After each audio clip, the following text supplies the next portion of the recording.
So we want to welcome you to this talk on peace, power, and shamanism. And where do you want to start, Jonathan? Gosh, that's always the hardest part, where to start. And I guess the best place to start is this. We teach this as a course, Peace and Power, Shamanism, Peace and Power.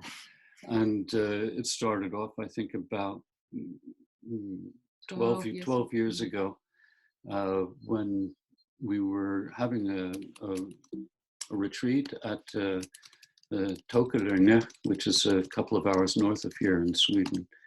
And I think it was the 30th anniversary of Tokelerne. The course venue. The course venue. And so we've gotten to be very good friends with Robert over the years and wanted to do something special. So I asked my spirits, what are we going to do? And they said, well, you should have this retreat to be about shamanism, peace, and power. And then they went on to give some suggestions about how to do it, and we did. And since then, we've done it in many different parts of the world, in Russia and Ireland and England and I don't know, Hungary maybe. Hungary maybe, I hope, and here in Sweden, yeah. So that's how it all started. And for me, it's been very interesting to learn more from the spirits about peace and power, because they are both peace and power. To me, are things I have a lot of human ideas about or human emotions about. And so, like with all shamanic work, it's about really engaging with it from a spirit perspective. And that's what we're going to be talking more about today, both how we as humans can relate to it, but how we can have help from the spirits to do this. And for me, I have to say, in my life, both peace and power have been things that I have longed for, but also have found it challenging or difficult to be with. And so the key thing for me with shamanic work is that I'm not alone with it. I don't have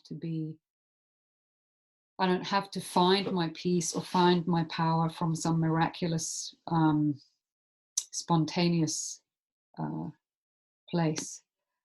I don't have to make it happen all myself. I can go to the spirits. I can ask them for help. And I can ask them to teach me more about it. And I must admit that for me, it started off many years ago, about 50 years ago. So, because I had the strange experience of being sent to Vietnam as a soldier. And that was really an experience. And then I came home, and immediately I got involved in the anti-war movement, which wasn't always so peaceful. And I think it was probably pretty appropriate for me to get involved in that anti-war movement because I was against the war. But after a couple of years, I realized, wait a minute, this is not quite right. And so I made a switch, and I got involved with the peace movement. And the switch was a lot to do with my own personal attitude. It was the same demonstrations, same marches, but with a different orientation, from the heart. And so it involved love, yeah. And for me, both peace and power are a lot to do with how I carry myself in the world.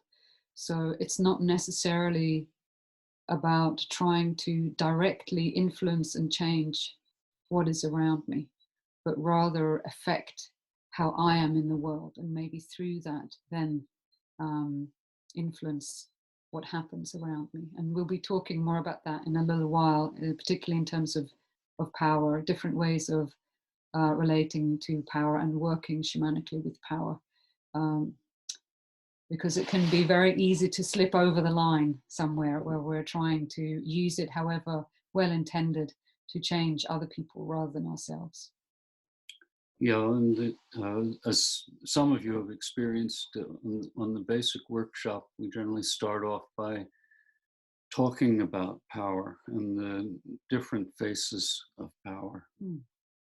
And in Scandinavian languages, and I think German also, and in fact in many different languages, there are these two words for power, and in Danish and Swedish it's kraft and makt, which roughly translate also to energy and might. And energy is energy, and it's something that can lift you up and empower you. Whereas might, and this is really very quickly said, is more about controlling power. And it's good to make this distinction, because it gives a deeper understanding when you start to really think about it. But, and at the same time, it's all about power. And so the question is, how are you going to use the power? And I feel, in my experience, that the power is power. The power isn't kraft power or makt power. The power is power. And the difference lies in our relationship to it, in our intention with it. And sometimes people have a difficult time with the word power because maybe they have mainly experienced it or recognized it as power over, as controlling power, as makt. And maybe we don't think of it so much when we meet it in these other forms that are more to do with kraft, which is, I feel like, life force and energy, the fuel that you need. And power is all around us all the time. A seed needs power to grow. You know, I need power to get up out of bed in the mornings sometimes. I might need power to learn a new language. I might need power to take a step over a threshold. So this kind of power is supportive and filling. It sort of fills me up with the fuel that I need to take the steps that I want to take. And so it's really moving away from this idea of it as something we do to other people, and something that instead that we open to ourselves, so that we can live a more power-filled and fulfilled life. And I've noticed through the years that for some people it's very difficult to say I am powerful, because it means so many different things. And some people don't want to say it because they think it's arrogant, or they don't think it's true, or they think it's a little weird, but so if it's more comfortable for you, you can say, I am power filled. I am filled with power. And then it's not so much about you and your identity, but rather your relationship to the spirit power.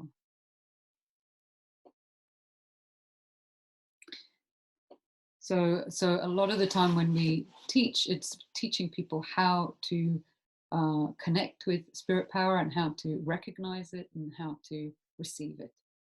It's the receiving that a lot of people really have a issue with.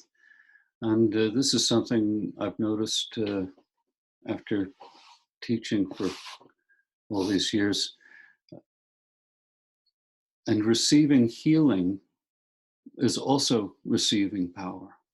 In fact, a very basic form of healing is to return power to someone who is feeling disempowered.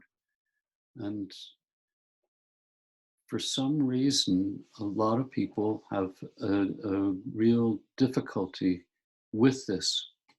And so it's to remember that power it's not just this cloud that floats around. It's not just a word in the language. There is a spirit.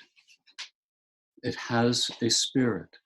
And so for those of you who are doing shamanic healing for people, you can, in fact, go to meet the spirit of power when you are trying to help someone who has come to you for healing. And a good thing to try to do is also to make sure that the power that you are bringing back to them is a power which is appropriate for them. And one time I was doing a healing for someone, and they were in pretty bad shape. And the amount of spirits who showed up wanting to help this person was overwhelming, you know. And so we had to sit down and have a little conference and find out which one of these spirits would fit best with that person. And it was really wonderful because it made a big difference. Whereas if I brought one of the others, it might have been very difficult for that person because it would not have been the appropriate energy to bring back. And we work a lot with this, and we like these kind of neutral terms, appropriate energy and energy that might not be appropriate. So it's not a question of whether something is good or bad in itself, but rather the fit. Is it the right thing for the right place and the right time? And so this is why people can sometimes have the experience that they feel like they are drained of power, drained of some kind of life force. And I just want to say, I see your wonderful questions, and we're going to be touching on them all. Thank you. So sometimes you can be in situations with other humans, or even in places where you feel kind of power draining, and that can be not necessarily because somebody is trying to actively do that to you, but rather because you might not be in the right place at the right time. And it might be the spirits showing you that this is not a good place for you at this moment. And so I just want to, yeah. And so this really thinking about power as just, is it a good fit or not, can be a very good start. Right. Now I forgot what I was going to say. Good old short-term memory. Yeah. And yeah. So there are two, I do want to make this distinction a little bit more because some of you are touching on it in the questions. And later on, we'll also be working a little bit with what is our own natural power, our what you like to call our personal power. So we're all born with a certain amount of life force and power. And that's ours, and it's not really good for anyone else. Sometimes it slips away, sometimes we need to try and get it back, but it doesn't really fit anywhere else than with us. So there's that sense of personal power, the power we need to just live life and be ourselves. And then there is other types of power in the universe. Everything has power, basically, whether it's spirit power or the power of the sun or the power of water, all of these things, the power of love. Everything has a spirit and everything has a different type of power. And so then we begin to recognize that there are many different types of power. And for me particularly, I've really learned through the years that power is not just a huge storm or a loud shout. It can be lots of different things. The other day, somebody was reminding me of the incredible healing power that small flowers have in many spiritual traditions. And so this is a very particular kind of power, and that's very good for certain kinds of situations. So the more you work with this, the more you begin to realize that there are just like this whole massive range of different types of power. And it's like picking the right piece to fit in the right place. It's really true. And a really interesting exercise that you can do without using a drum or a rattle necessarily is next time you're allowed to go outside, so to speak, and just go to a park or walk in the countryside and look at various different things. A small flower, as Zara said, or maybe use your ears as well. It's not only your eyes, but use your ears as well. And listen for a bird song and try to feel the power in these things that we generally don't think of as being powerful. But if you open up, see, it's a lot of it is about us tuning into power where it is, tuning into the kind of power that we need. And yes, I keep coming back to this wonderful word, love, right? And the thing is the power of love. Most of us have experienced this at some point in our lives, and many of us have the blessing of experiencing it a lot. But it's there everywhere. And try to just do this exercise. It's so simple. And at the same time, it's incredibly empowering. Power does not have to be a caveman with a great big club, right? It doesn't have to be an army invading your city. It can be an ant on the ground. And I was so lucky to have a journey years and years ago when, in fact, I received this teaching from an ant, right? And that's another story. I should remember to put that one on the book. Yeah. And I think this exercise Jonathan was mentioning about just going out very simply and sort of opening and asking to be shown or feel the different powers around you, not taking it on, not trying to do anything with it, but just to sort of notice it is so great, because as we begin to open to this other type of power, the power that is kraft, that the power that flows, rather than using power to kind of control or dictate or manipulate. My feeling is that more and more I'm aware that the whole world, the whole universe is filled with power.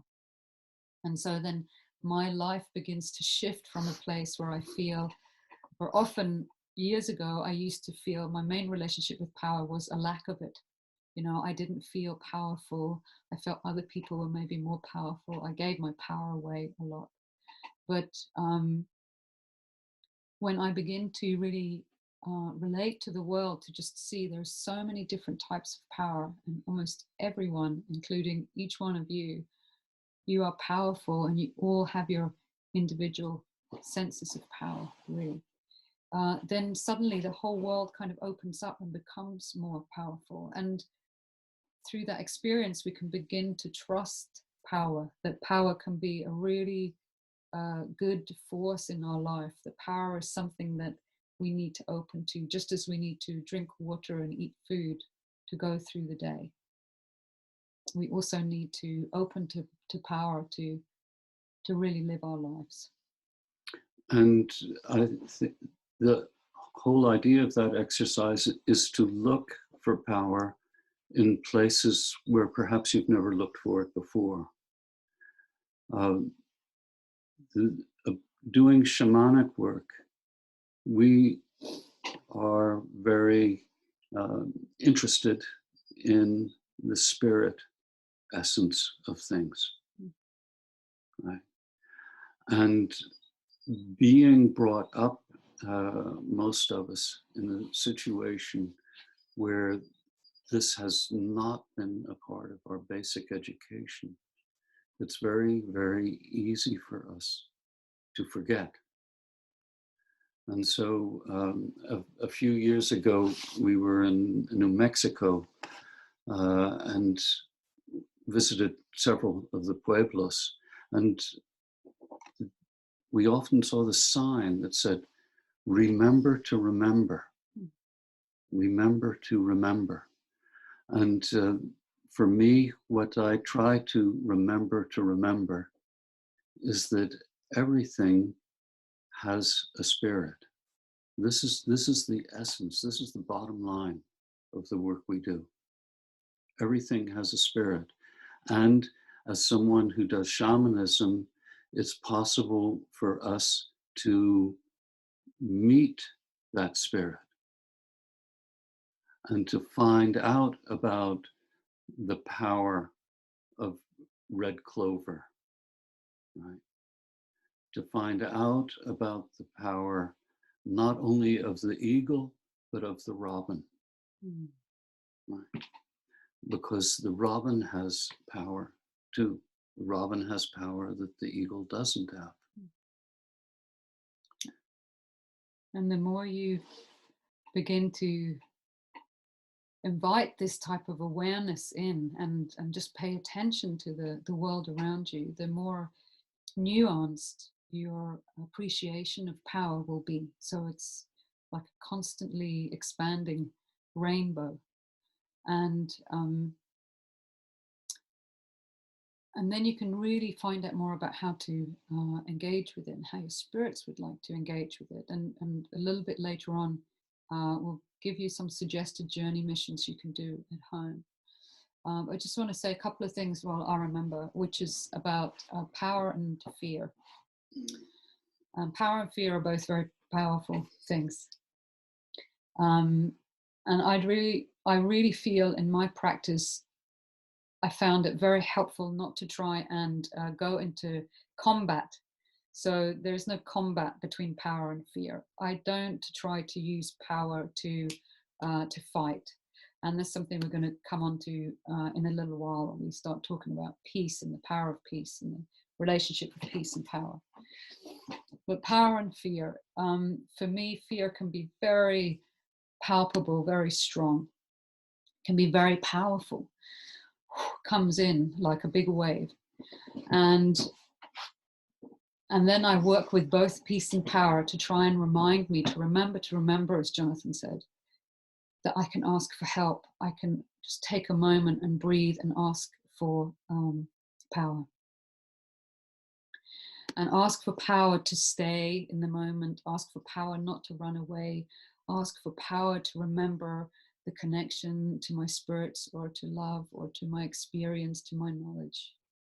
And not always, but very often I find that when I'm very afraid in certain situations, there's a lot for me to learn there. And so right now, a lot of us are in situations where we might be in lockdown. There's a lot of news all the time. Usually at least every 2 days, if not every 1 day, I think, do I have the virus now? And then I go through some cycles of fear. And peace in particular, I think, is going to help a lot with this, and we're going to move on to that in a while. But just remembering that whatever the situation is, when we ask our spirits for help to connect to power, it's not necessarily to try and change the situation from the outside. It's to help me relate to the situation in a different way. And I can tell you a little bit about a situation a few years ago, and you can say more about that. And Jonathan went through this health crisis for about a year and a half, and it was very intense, and we were very afraid, and you had to go to the hospital twice for 2 different operations. And we learned so much even more about working with power. And so some of the journeys that you did was to be able to go to the hospital without losing power. Sometimes, for those of you who've been in hospital for a longer time. They treat you in a special way, even though they're very nice. You sort of lose all your autonomy as a human being. So we did some journeys around that, about staying connected to power while in hospital. Also did a lot of work with healing power, and just the feeling that whatever was going to happen, to try and meet it from a power-filled place. And that doesn't mean that you have to like go out fighting or battling or be some kind of superhero. It doesn't mean that. It just means that you're able to stay there with it and not run away. Yeah, I can build on that a little bit.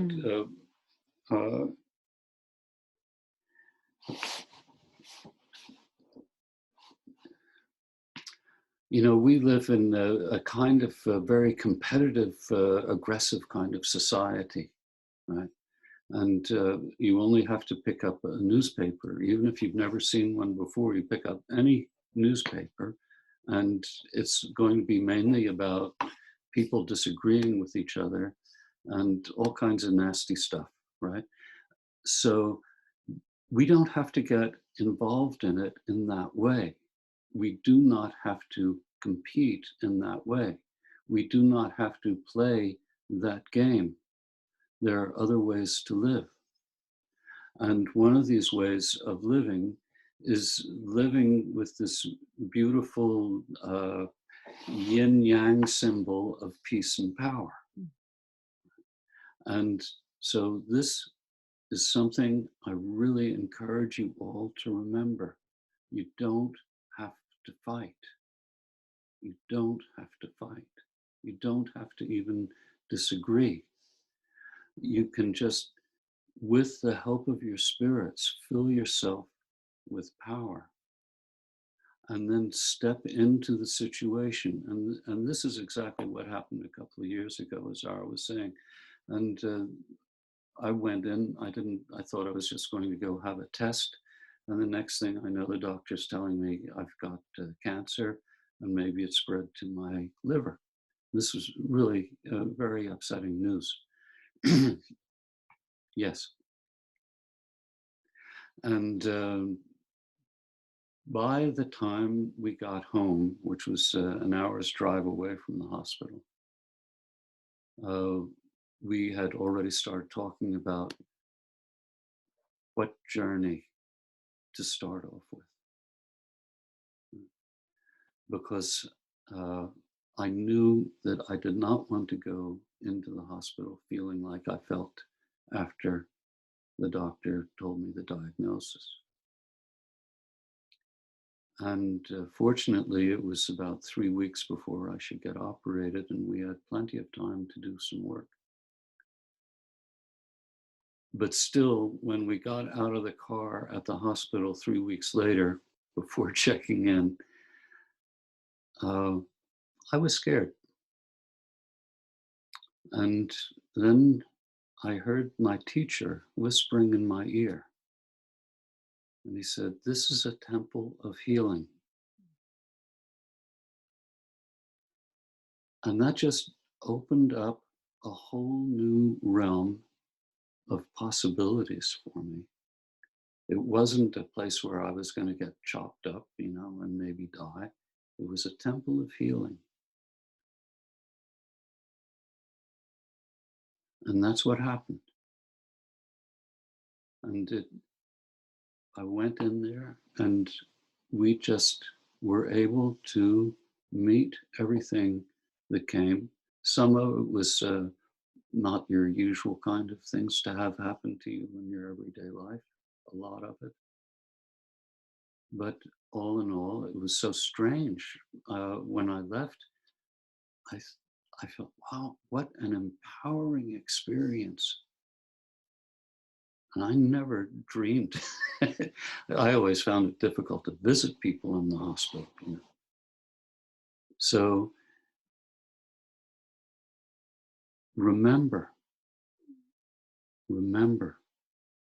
it's all alive around you, and you have the possibility to tap into all of this power around you and bring that to you and share that power from the universe around you, and then live it out to the universe again.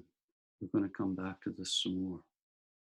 And I just want to mention that in these situations where you might be facing very difficult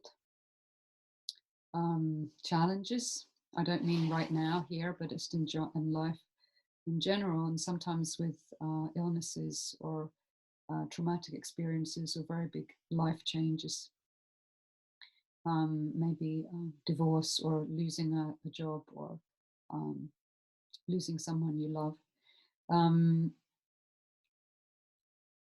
then it can be, when you most need power, it can be difficult because you feel so at a loss or so weak. And so we're not saying that you have to do this all yourself. And if you have built up a good relationship with your spirit helpers or with some nature helpers, and we're going to give an exercise about that in a little while, then it's like you have this wonderful solid ground to walk on, to lean back on, so that you can have help when you need it. And we all need help. And I believe that most illnesses that come can be teaching illnesses if we get enough support and help to walk through it.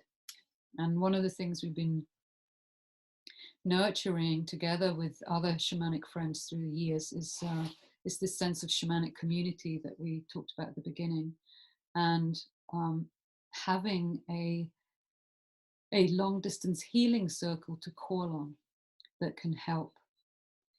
And so that whoever needs help, there's always someone to call on, and not everybody needs to respond at the same time. And I think this is really important because there is a lot, certainly in my life, there is a lot of change, and the way that the society set up that I live in isn't really that supportive to my health. So I have to work very hard at being who I want to be. And it gets easier when you do it with peace, which we'll come on to. So it's remembering that you can lean back and ask for help. And this is the sort of the whole core of shamanic healing work, is to go to the spirits and ask for help. And in a way, you like to say that the power is the kind of currency of the shaman. So if we're going to be working with the spirits and working to help other people, then we have to be able to recognize power, and we have to be able to receive it and let it flow through us so we can pass it on. And in a way, this is one of the main differences between people who like to use power in a Macht way or power in a Kraft way. If you're using it as Kraft, as a kind of force, it's just flowing through you and going to the rightful place. If you want to use more Macht, then it's more about you kind of gathering it together like in a big bank account of power, rather than just letting it flow and sharing it. So this is very important. And I also want to say that we only work with people who have asked us for help. We never, ever work for people who have not asked for help. It's not us. It's not up to us to decide who needs help at what point. So, but it is very important if you're going to do any healing work. And if you're going to do healing work, I really recommend practicing receiving help and healing, because it teaches you a lot. It teaches you a whole lot. I just want to say that a few of you remarked on the story that I just told. And I wrote an article about that for Sacred Hoop magazine about 2 years ago. And we have it on our... It's not on there, but I'll try and put it on this week. Yeah. Yeah. We'll have it on our website soon. So, it's fairly detailed about the different journeys and missions that Zara and I came to help to prepare for that situation. Yeah. So we want to give you a little exercise to do right now, just a very short one. Give you a little break from our talking. Thank you, Sigrid. Great to see you. And so you talked a lot about the power in nature. And one of the really wonderful things you can do is a very simple thing, whether you have any shamanic practice or not, is you can go and ask to find a power place in nature that is just for you. And in fact, in a way, you ask it to find you. And so do you want to say a little bit about how to find a power place in nature if you're able to go outside? Well, I think a lot of you've already done this work, but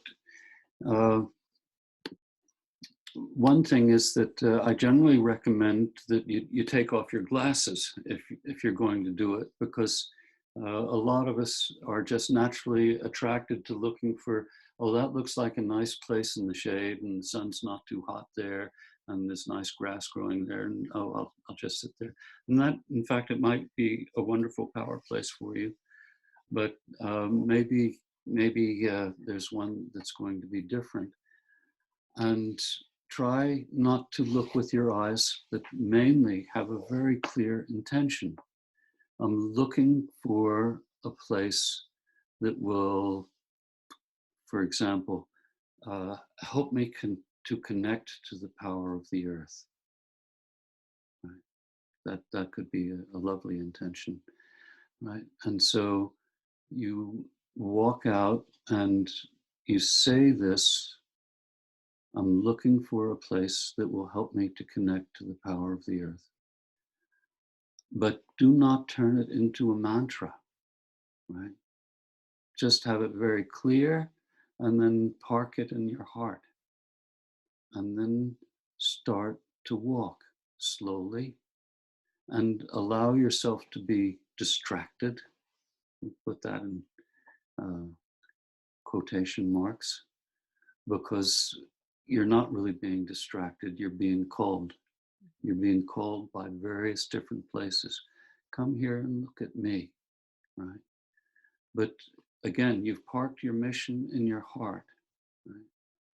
And just allow yourself to be led. Allow yourself to be led. One time I was going to do a vision quest in New Mexico, and I went out and I was literally led over the period of an hour from one place to another until I finally got to a place and this is it. And I just knew. And there will be something in you that knows when you get there. It's not something that you're going to, if you say, is this it? The chances are it's not. It might be, and you might want to hang out there for a little while. Look at the details, but try to forget that you're looking for a power place until, let it tell you, you're here, man. You have come home. You have come home. Here you are. Just sit right down and feel the power and let it flow into you. Yeah. That's good. Yeah. Okay, so again, it's really about recognizing what power is. And I think for me, with a lot of shamanic work, it's about trying to take away my expectations of what power should be and just really listen to what calls me. If I send out a wish, what then calls me and guides me to it. And when you're there, you can begin to spend time with it. You don't really, again, have to start by feeling that you have to use this power immediately, use it for something to make something happen. You can just get to know it, just be with it, get to know the place, cultivate a relationship, say thank you and introduce yourself and ask, what can I do for you? It's wonderful to just build a relationship, and then maybe the power will just naturally grow. And sometimes, you know, we're so eager to sort of gain power rather than just be with it. Be power. To be power. Yeah. Yeah. If you have been practicing shamanism for a long time, then you know these things, and you also know that your real teachers are in the spirit world, right? And you also know how to come into contact with them. And this can be very helpful if you're looking for a power place, for example. But the interesting thing is, I've been teaching now for more than 30 years, almost 35, I think, and a lot of people, and I'm embarrassed to say myself included, forget that they actually have spirit helpers that they can ask. And spirit helpers are not only available when you are drumming or somebody's drumming for you. You can also call them to you when you're looking for a power place. But it's important to have a clear mission, and it's important to be led and try to shut up, you know. Try not to say, oh, how do I know this is my power place? These questions are only going to get in your way, right? I know it's hard. I know it's hard. But try to just be quiet and trust. And listen. And listen. Listening is really the key, I feel, in a lot of spirit work. And it's not only listening with the ears, right? It's listening with your heart. It's, I like to say, it's listening with your entire being. Right? And sometimes people say to me, you know, you keep talking about me, you know, and is it all about me? No, it's not all about you. Sorry, but it's not. And then I know some people feel badly if they think they're being too selfish. Oh, I don't know if I should have all this power, right? It's not your power, you know. You're not putting it in a safety deposit box. You're using it. You're carrying it around with you. It's shining from you for the rest of the world to be empowered by, right? So, you know, I feel so touched when people have these worries, but please remember that you're a part of everything. And the better condition you're in, the better it will be for everyone. And during this time, if you're not able to go out in nature, then you can sit, maybe light a candle, have some water, whatever you like, and think of a favorite place that you have felt very good at, where your personal power and the power of that place is in alignment, is in harmony. There's an easy relationship there. And just think of that, and maybe just speak out loud how you feel about that place, and speak to the place. Speak to the place, even though you might be far away physically, you might be very close in the heart. And so speak to it and ask it for help, and imagine yourself there and let it help you. See if it will give you some peace and support. And this is what we want to move on to now, really, is this sense of peace, and working with peace from a shamanic perspective. So I think we just all take a moment to just take a few deep breaths and let everything just sink in. We've been talking a lot of words, and just want to take a moment to just remind us that the spirits are here and they're listening to what we're saying, and they're right here with us. And just take a moment before we go on to feel maybe a place of peace around you or in you. Just notice if there is any feeling of peace with you right now, whatever that might mean to you. And if there is, just invite it in, welcome it, and let it be here with us.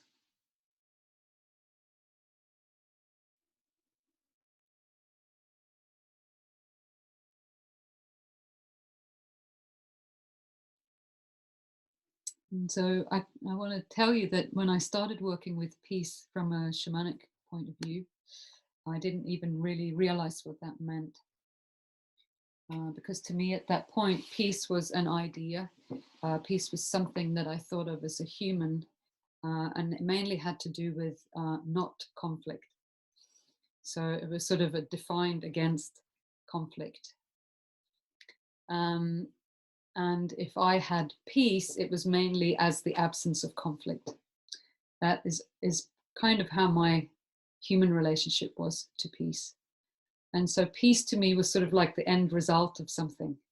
You know, it's like now conflict has gone away. I can be at peace, right?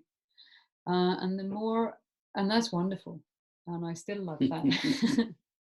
But the more I work with it, with the spirits and with the spirit of peace, um, I've come to realize that peace is not always the end result. It's not always the absence of war or conflict. Peace, it can be a starting point where I move from a place of peace into the world every day or every moment. And that really changed for me some years ago when the spirits told me that peace, as they see it, is not the absence of war, but an attitude to bring to war. And that really changed things for me. And when they said war, I felt they meant any kind of conflict. And so then I began to work with this as a kind of active peace, both as a human emotion, as an attitude, but also becoming more and more aware of the spirit of peace and working together with the spirit of peace and asking it for help, and like just keeping that little tiny space in my heart saying peace is possible.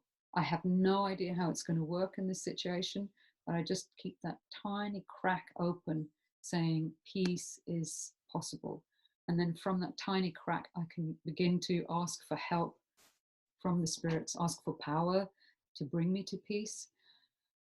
But I have to keep that part open. Peace is possible. Yes, I was very lucky, and I realized years later that I was very lucky to be sent to the war in Vietnam. It's nothing that I would wish on anybody, and it's certainly nothing that I would volunteer to do again.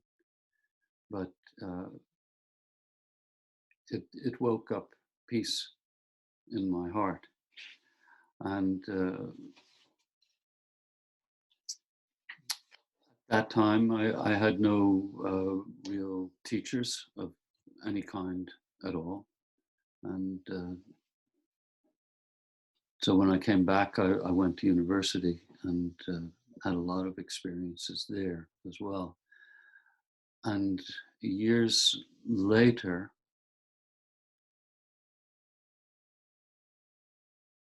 I luckily ran into a Vietnamese monk, not personally or physically, but through the books he had written. Many of you know him, Thich Nhat Hanh. And he is a real teacher of peace. And eventually I was lucky enough to go on a retreat with him. And it quickly, I realized that not only was he a Buddhist monk, but he was very much of an animist. And he recognized that everything that is alive, everything has a spirit. And this was a great relief for me. And he's written a lot of books, and a lot of books about peace. So if you're interested in peace, that's a very good source. And he writes very clearly, very beautifully, and very movingly. And one of the phrases that he likes to use, which is peace in every step. And he has a practice called walking meditation. And it's a beautiful, beautiful practice, and very close to our shamanic practice as well.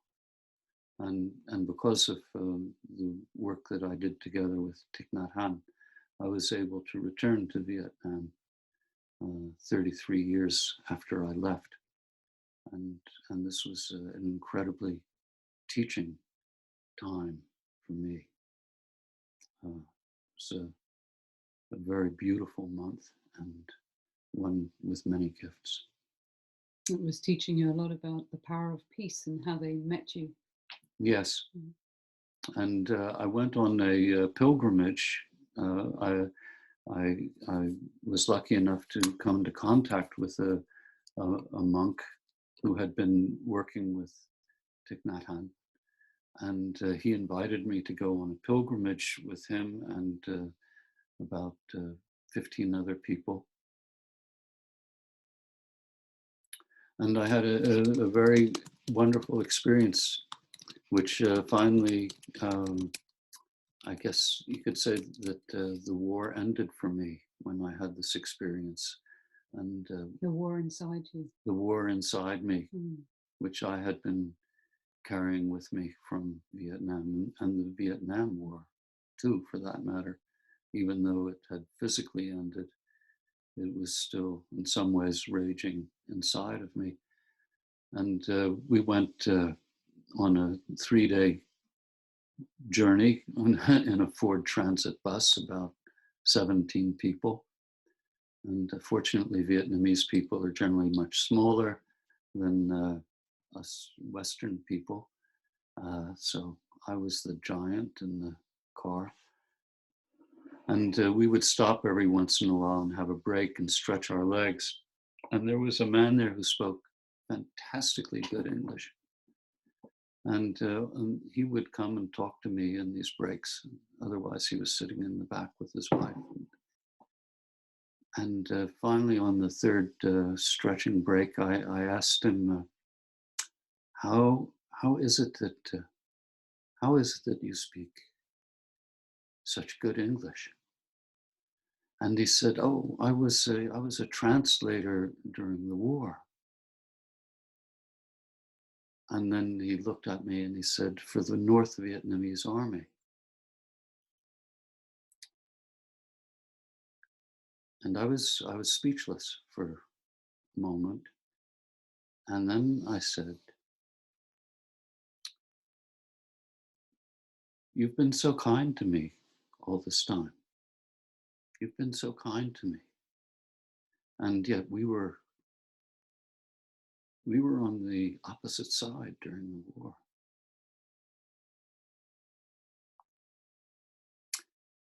And he looked at me and he smiled. And he said, "My brother, the war is something we suffered through together."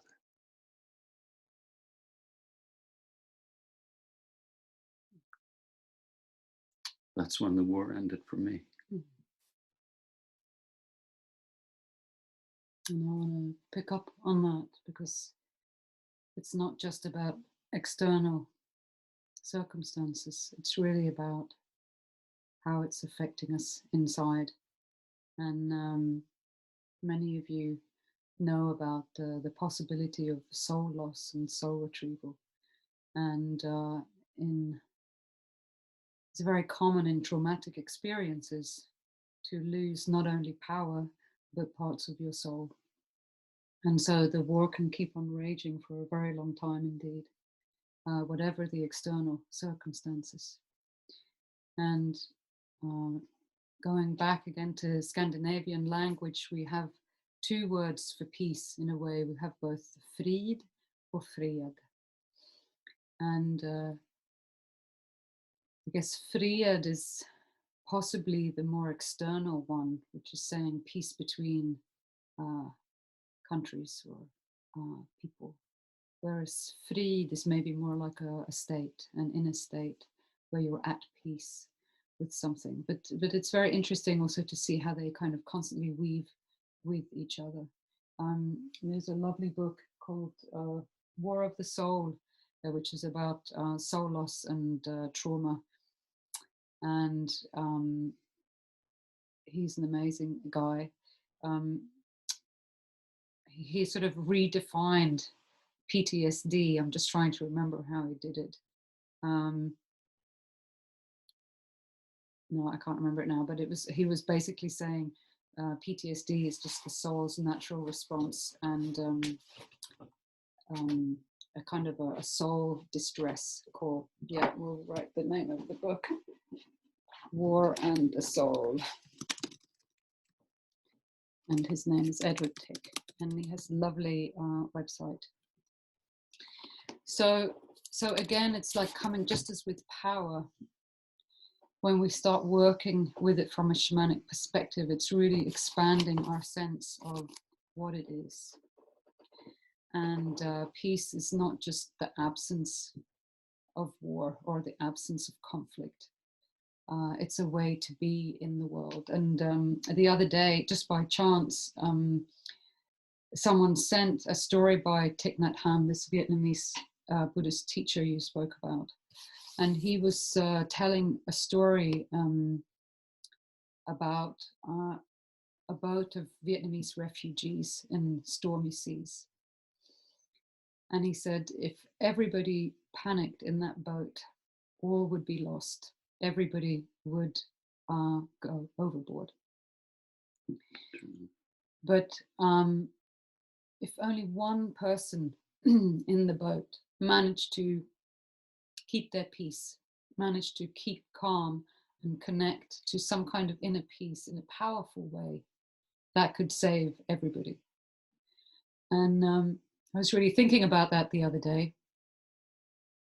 Like thinking about peace, not in this way of only absence of conflict, but peace as a real power that we bring to a situation that might otherwise be very, very difficult. So we're not only bringing power, but we're bringing this incredible sense of peace, of inner stillness. And sometimes for me, my personal experience is that power can be quite fiery and related to fire, whereas peace for me often feels like very solid ground. I'm not saying that that's what it's like for everybody, but for me it's like it gives me incredible solidity and solid ground from which I can stand on and do work even in a very difficult situation. So peace is really something that you can bring to a difficult situation to help you come back into power. Sometimes we need a lot of power to work with peace, but sometimes we need a lot of peace to be able to just return to power. And to work with power, as you say. And again, peace and power, they fit together very nicely into this yin-yang sign. And because they complement each other so beautifully. They complement each other. And if you know how to do drum journeys, shamanic drum journeys, then a wonderful journey to do is to ask to meet the spirit of peace, to ask to meet the spirit of peace and ask, how can I work with your power? How can I work with your power? To ask to meet the spirit of peace and how can I work with your power? And that's a wonderful first step to building this wider relationship with peace. And it's not really what we say, it's much more about what the spirits say. And if you're not sure how to do a drum journey, then you can just light a candle and pray to the spirit of peace and ask for it to be with you and help you and guide you. Right, and you could also do a walking journey about it. If you don't know how to do drum journeys, what we often do when we have retreats here is we give people a mission to walk with. And again, as when looking for a power place, we ask them to put the mission, the intention, in their heart. And then to take a walk and really be in the walk 100%. And after half an hour or 45 minutes, we call them back and ask them to write it down with as much detail as possible. Write everything that you can remember down, right? And then look at what you've written through the lens of the mission, through the lens of the mission. So what was the mission that you just gave there? To meet the spirit of peace and ask, how can I work with your power? Right. So then you just look at everything that happened and try to see how that informs the mission, what it tells you about the answer. And then you go through and you look at all of these different teachings that various different parts of your walk have given you, and look for the central message that they all give you when you put them all together. Yeah. And just as with power we were talking about in the beginning, that you begin to open up to the idea and the felt sense that everything has its own kind of power, we can begin to invite the spirit of peace and see maybe there is peace in a lot of places around us.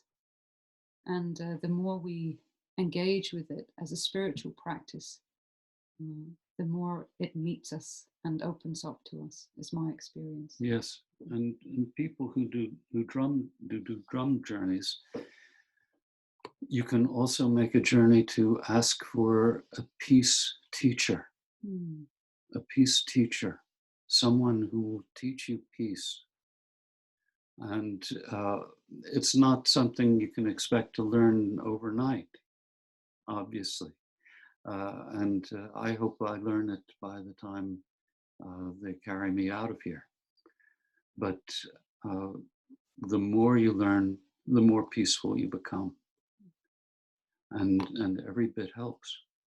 And if you have a peace teacher, you'll find that the journeys that you do together with her or him or it will change your life. Because peace is not something that we're taught in school, but it's something that if you really want to live a full and rich life, it's something that we have to learn about and bring into our lives. One of you, before this session, was sent us a question about, is peace a constant or does it come and go? And I think many of us experience that feeling, that sometimes we feel peaceful and sometimes we certainly don't. And for me, I love this phrase I got from the spirits years ago: constant movement. It's both constant and moving. And that's pretty much with everything in life. And just like with the breath, I often come back to the breath. You know, if you hold your breath, it's not really very helpful for living. But breath comes in and breath comes out, and it's in the fluidity and the movement and the exchange that we are able to take in what we need to take in. And I feel in a way it's like that with peace too.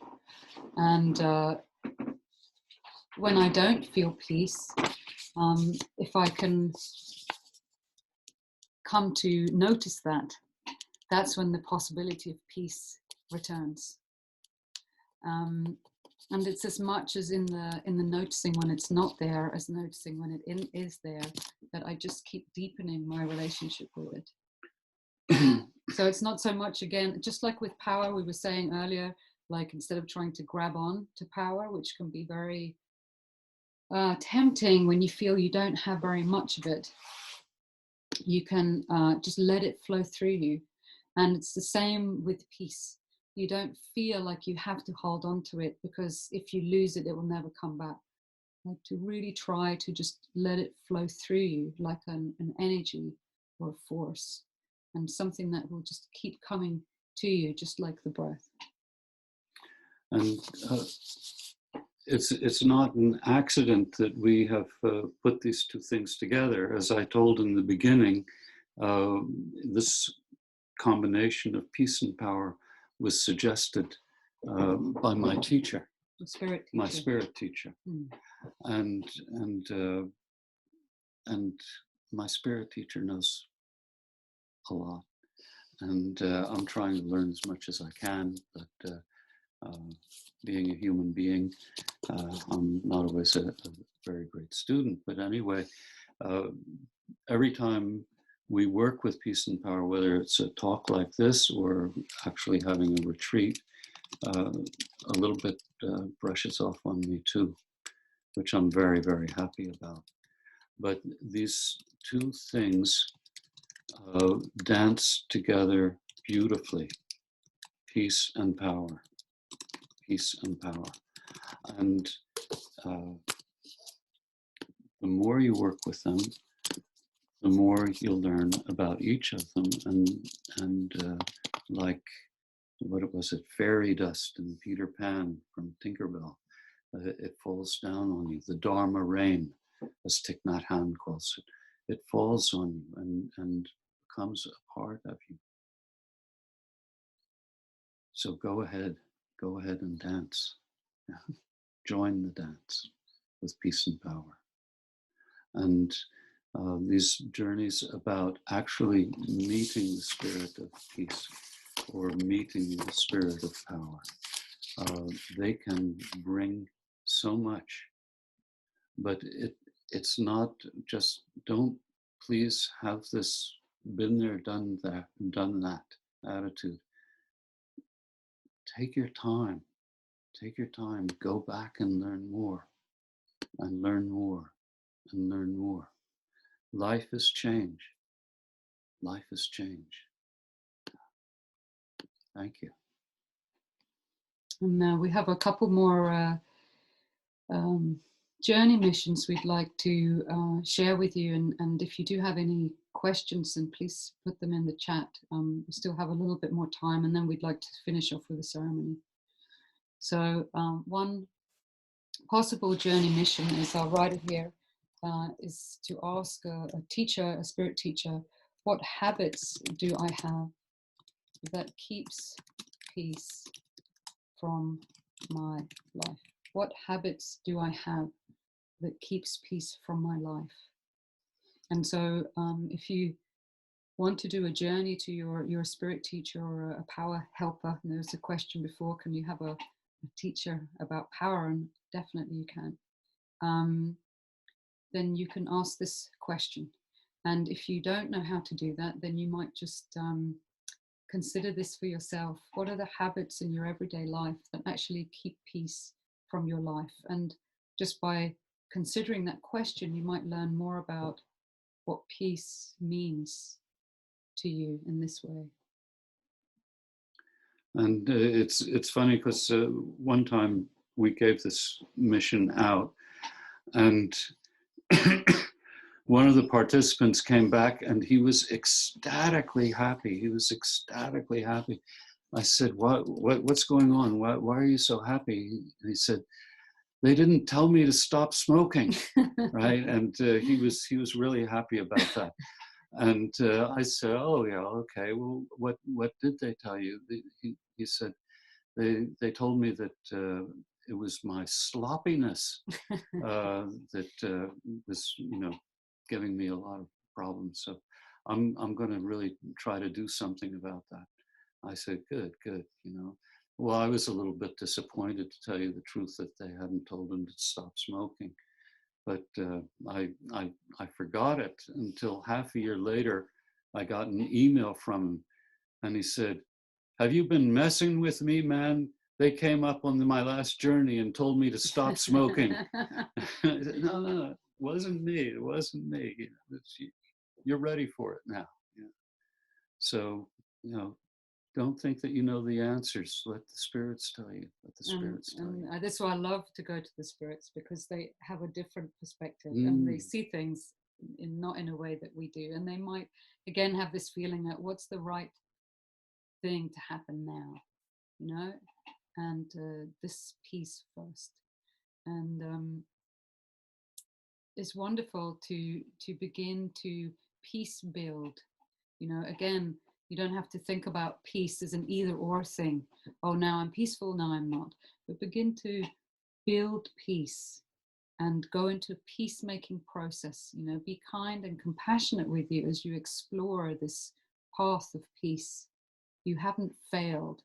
Recently, my spirit said to me, you know, if you don't do something that we ask you to do, that's okay. You just stumble and fall for a while. But we'd much rather you get up than stop trying.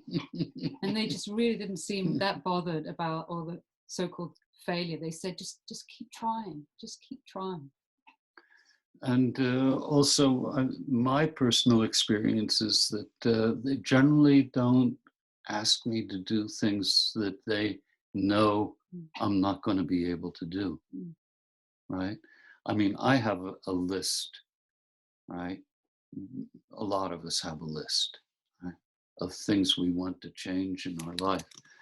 And some of these things are possible, and some of these things are really wishful thinking. But my experience is that my teachers are much more realistic than I am. They know you so well. I'm afraid they do. Luckily for me, because they know, okay, I'm not ready to do this big task tomorrow. But if I do the small task and then a slightly bigger task and then a little bit bigger than that task, maybe in 3 months I'm ready to do that big step. Right? So ask your spirits, you know, you can, it's good you make that list, but listen to what your spirits have to say about it too. And then there's a couple more journeys we want to share with you, journey missions. And this one is, what steps must I take to easily accept spirit power when it is offered to me? And this is a brilliant one for a walking journey, if you want. And what steps must I take to easily accept spirit power when it is offered to me?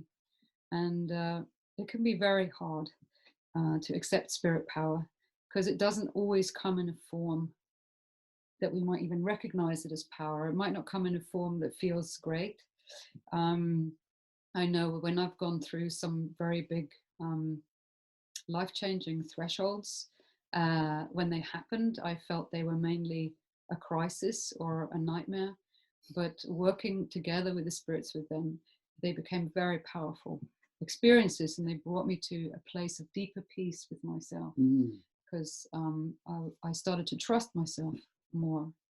And so the question here is, are you at peace with being powerful? Are you at peace with accepting power? And this is a question we'd love to, you know, like love you to take with you into the rest of your life, really. Yeah. And again, I don't feel it's not like, oh, suddenly I'm there and I'm perfect. It's a question for me every day, and that keeps the wheel turning. Yes. And again, please remember some of the things we were talking about in the beginning of this conversation, right? Power does not necessarily mean that you can push people around. That's not the kind of power we're talking about. It doesn't even mean fighting back when somebody is verbally or even physically aggressive to you. But we're talking about the power to be yourself and to be peaceful and to walk in peace and let peace show you the way to power. That's the kind of power we're talking about. And this relationship between peace and power can be really wonderful. Yesterday we had a small circle, a Zoom circle online with the group that were going to be with us this week on the course Peace and Power, which we had to cancel and reschedule. And there were so many wonderful teachings. And one of the teaching is really about how to be at peace with power, how to be at peace with what I'm given on any given day. And I see Robbie just wrote baby steps, and that's indeed the way to go, you know, always, because who knows what I do today might make a difference tomorrow.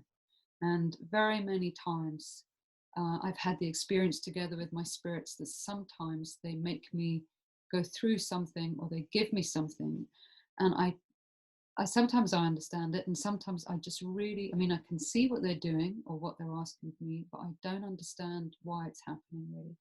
And then 2 years later, it just makes total sense. And finally, it's like, that's when I need that peace. And so you never know. And that's why I try to be more trusting and more open to the spirits. If they say something's important, then I trust them, because I might not understand with my human head right now why this is happening. But if I trust them, I might come to understand that in the so-called future. Yeah, we always think that right now is the end of the world, you know, and in fact, there is tomorrow. But right now is the best place to be. And if we're always worrying about tomorrow, then today's going to be miserable. So remember to be here now. And then you'll find that in most cases, you'll have the power to step into whatever tomorrow throws. And I want to share a little story about when Jonathan came back from his journey to the spirits all those years ago, when he was told to do this course, when they first gave you the idea for this course. And he came back and we were talking about it, and I thought, peace and power, yeah, power, that sounds really interesting. I'm really looking forward to like learning more about power. And then peace is sort of this other little piece on the side at the end, because like peace is peace, what more can you know about it? And through the years, because as we teach, we're always learning so much, learning from the spirits, learning from the circle, learning from the place. And I came to really understand, as I've been saying, that peace is something bigger, and that the spirit of peace has a lot to offer us. And I was thinking about this recently when we were talking about this talk and getting it ready. And I was thinking about, how much do I personally trust the power of peace? And this became a very deep contemplation for me, because I realized that if I compare peace to war, for instance, and a lot of people talk about being warriors as a powerful stance, as a powerful way to be, even if it's things like eco-warriors, you know, or warriors of the heart. What does that really mean? And then I thought, so can I balance peace with that? Can I really believe that peace is powerful, that it's not just something nice on the side, that is sort of like nice and quiet, but can I believe that when I walk in the world in a peaceful way, it can have a very powerful effect? And you can.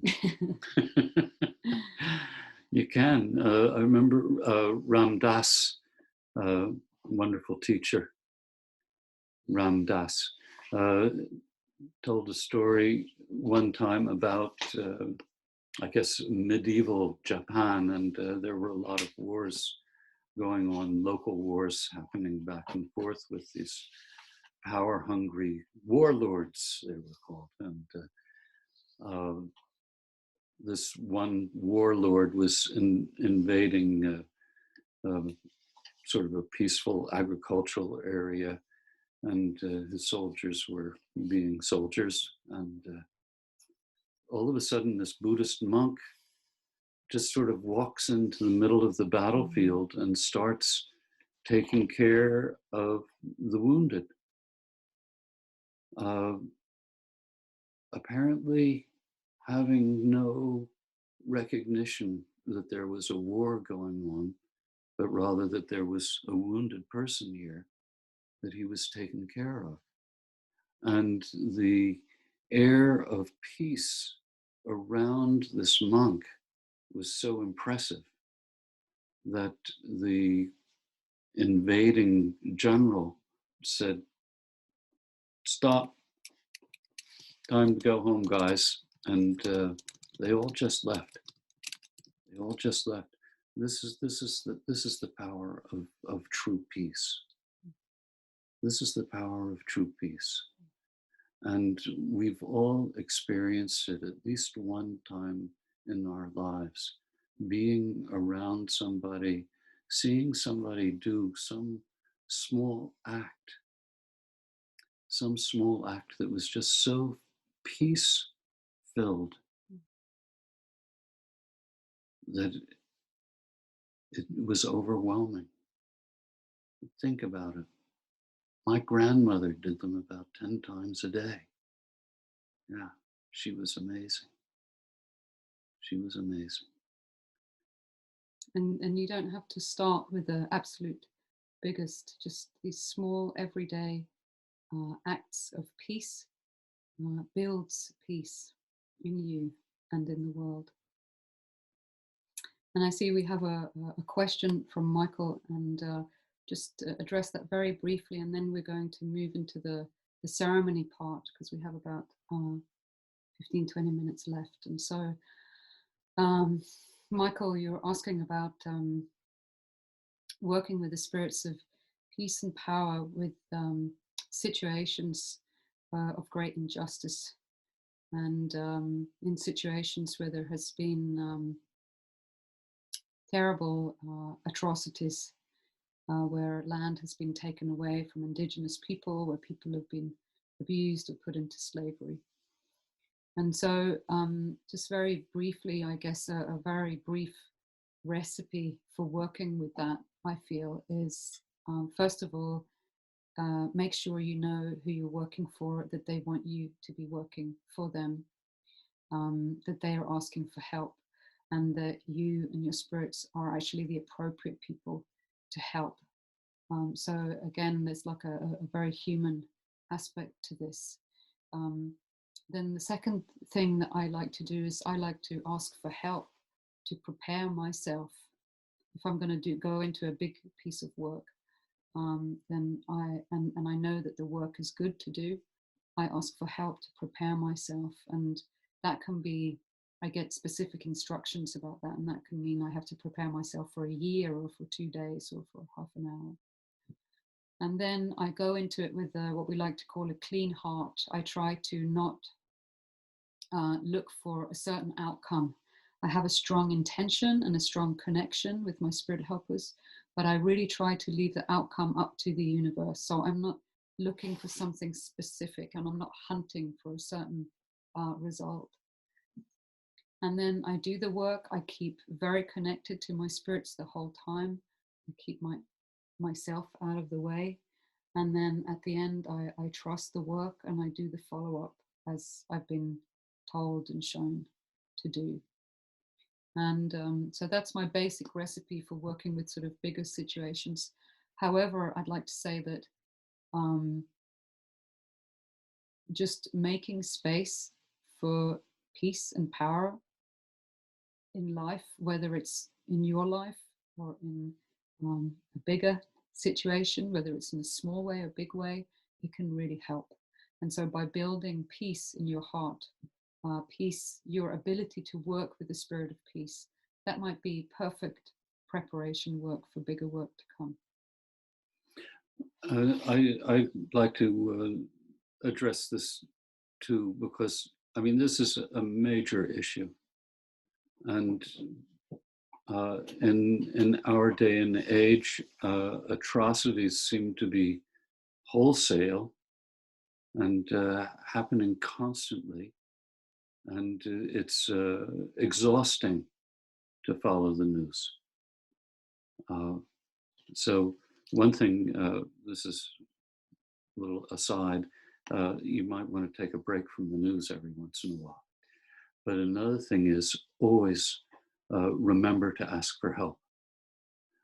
Always, always, always. The shaman works by asking for help. It's not, I'm going to go in and take care of the situation. You know, this is shamans work by asking for help. And if the spirits say, yes, I'm right here with you, then be sure to listen to what they say and work together with them.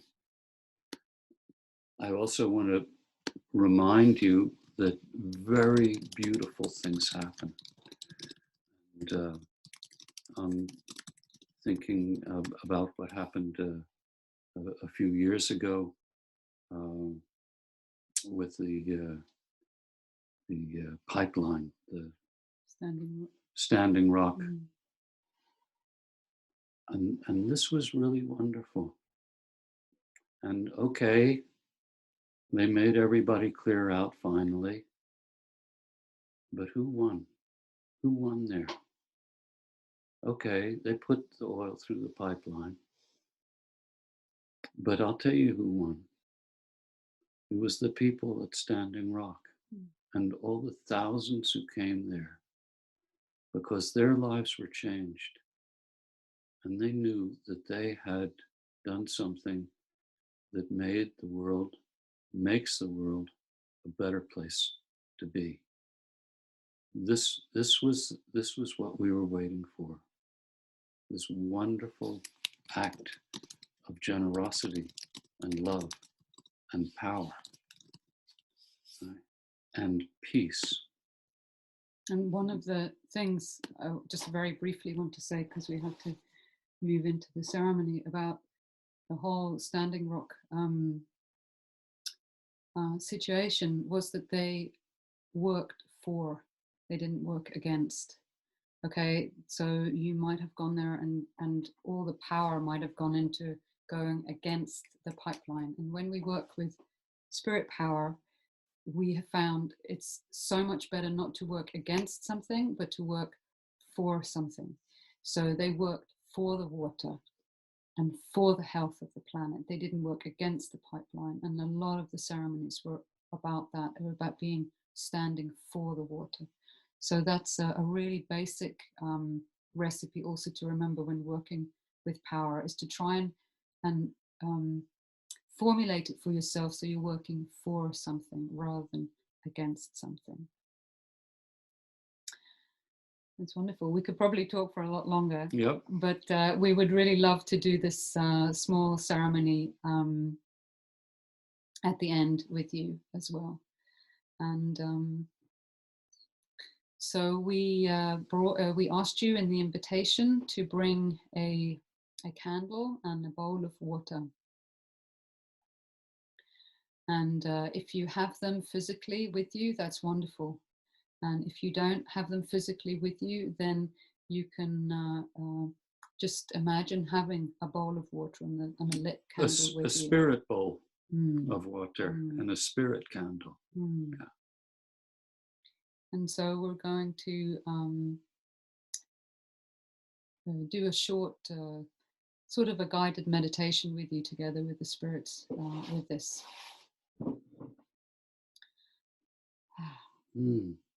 So again, we'd like to just invite you to take a moment and let go of all the words and just drop into your body, drop into space. And just be here right now. And we're going to do a two-part ceremony with peace and power. And if you have a lit candle, physical candle, then open your eyes and look at the candle for a moment. Maybe you'd even like to hold it in your hands if that is possible.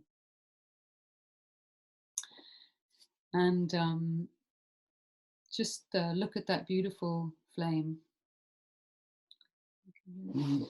And just spend a moment with it. Just spend a moment with it and see how it is, how it looks, how it feels. Very beautiful. And when you feel you're connecting to it, then take a moment and close your eyes. And as you close your eyes, as the shaman sees in the dark, then still see if you can see that beautiful flame of the candle. And just notice it there with you. And feel the kind of power that is in this flame. Just feel what it is showing you today. What kind of power are you seeing and feeling in this beautiful flame?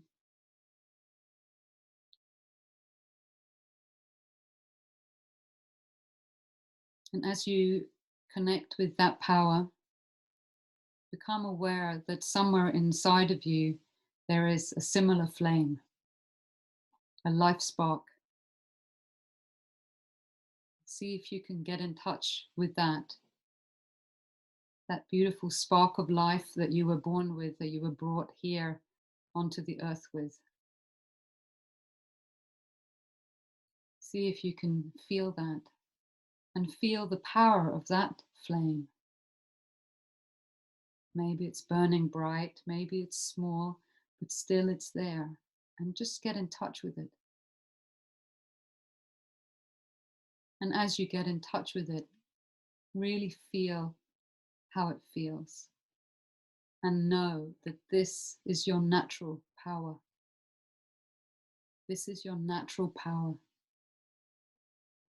This is power that you were born with, that is yours by birthright.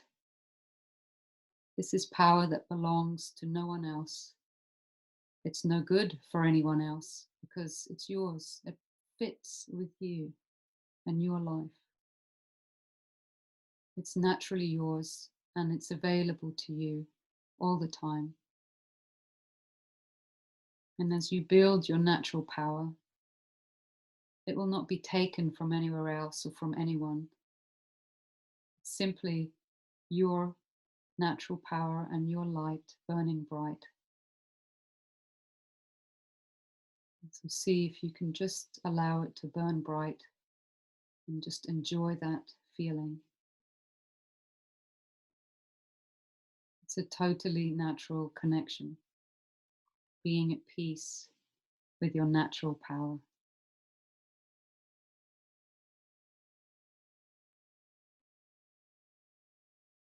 And just take a few moments to breathe with that.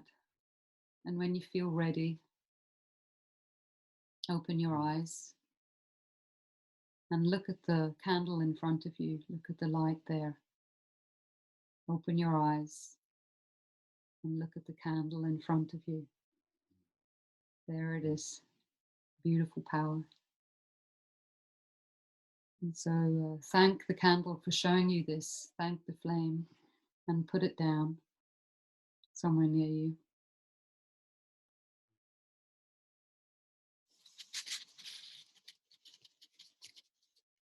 And now we're going to invite you to pick up the small bowl of water that you have with you. And if you don't have a physical bowl of water, just hold your hands up in front of you and invite the spirit of water to be with you. And again, a few breaths. Just take a moment to look at this beautiful water that's right there in front of you. It's wonderful. Water is life indeed. Water is older than almost anything on this planet. And as you're holding the water, I invite you to close your eyes again. And I invite you to think about peace. Think about peace and what it means to you. And think of an area, become aware of an area in your life that you would like to bring more peace to. Maybe it's something inside you, maybe it's something around you, in your family or your work.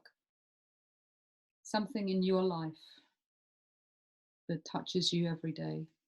an area in your life that you would like to bring more peace to. Just see what comes and just accept that. You don't have to value it or judge it or decide if it's the right one. Just accept the one who comes.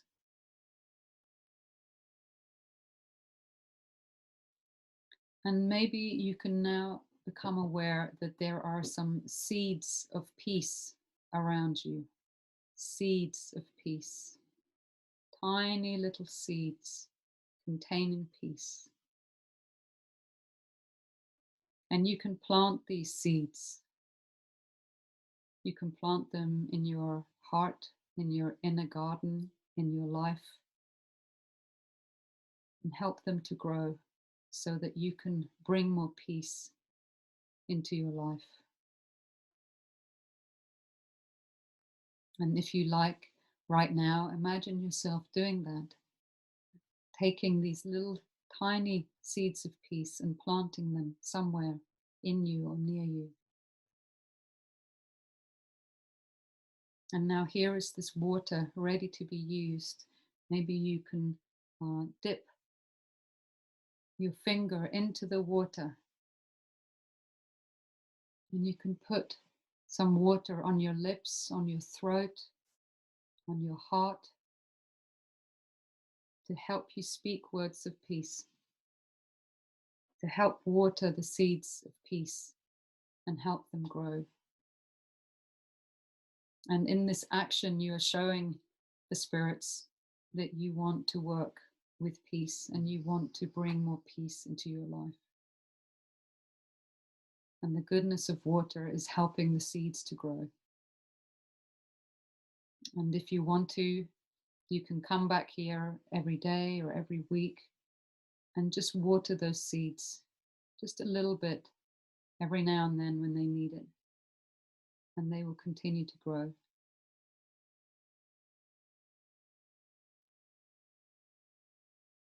So coming back now, opening your eyes, seeing the beautiful water, the life-giving water that helps us all to grow, giving thanks to the water for all its gifts and blessings. You can put the bowl of water down next to the candle. And seeing these two beautiful essences, fire and water, peace and power, so different and yet both so necessary.